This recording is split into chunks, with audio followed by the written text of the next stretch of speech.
Hello વિદ્યાર્થી મિત્રો, કેમ છો બધા? મજામાં ને? મારી YouTube ચેનલમાં આપ સૌનું સ્વાગત છે.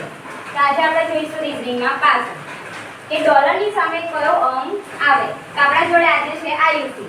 તો આ બી આપણે આજે સમજાવશે. ચાલો, ડોલરની સામે કયો અંક આવે? તો જો ડોલર, હવે ડોલર તો છે જ નહીં આની અંદર, શોધવું પડશે. ચાલો, આપણે એમાં સમાન કયું છે? સપાટી તો બધી અલગ અલગ, સમાન કયું છે આમાં? તો પહેલા શું લેવાનું? હેલ. હવે કઈ દિશામાં ફરવાનું? તો ઘડિયાળની દિશામાં, એટલે આમ ફરી. તો બીજા નંબરનો કયો આવે આમાં? આ એક્ઝો. કયો આવે? પછી હેલ ડોટ. બરાબર થઈ ગયું? ઉદ્ગાર ચિહ્ન. પછી આમાં આના જેવું કઈ છે આની અંદર? કઈ છે આની અંદર? આયરન. કઈથી શરૂઆત કરી? હવે કઈ ફરવાનું? ઘડિયાળની દિશામાં. તો કઈ બાજુ ફરીશું? ઘડિયાળની દિશા આ બાજુ. તો કયું આવે આની અંદર? આવવું. પછી કયું આવે? હા, તો ગ્રેટર ધેન.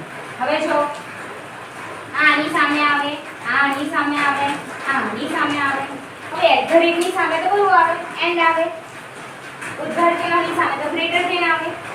હવે રહ્યું હેસ છે, બેવ તો સરખું આવે જ નહીં. બેવ સરખું ના આવે એટલે આની સામે શું હશે? જે નથી આવ્યું તો કયું નથી આવ્યું? ડોલર. શું નથી આવ્યું? ડોલર. હેસની સામે શું આવશે?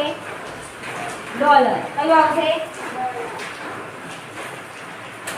એટ ધ રેટની સામે પૂછે તો એન્ડ. ઉદ્ગાર ચિહ્નની સામે પૂછે તો ગ્રેટર ધેન. અને હેલ્સની સામે પૂછે તો કયું આવે? ડોલર. તો ડોલરની સામે કયો આવે? તો હેલ્સ. કયો આવે? તો આમાંથી કઈ છે હેલ્સ? હેલ્સ કઈ છે? આયરન. તો કયો જવાબ આવે આપણો સાચો? હેલ્સ. આપણો જવાબ આવી ગયો હેલ્સ. ઓકે વિદ્યાર્થી મિત્રો, જો તમને મારો વિડીયો ગમ્યો હોય તો લાઈક, શેર અને સબસ્ક્રાઇબ કરજો. મળીએ નેક્સ્ટ વિડીયોમાં.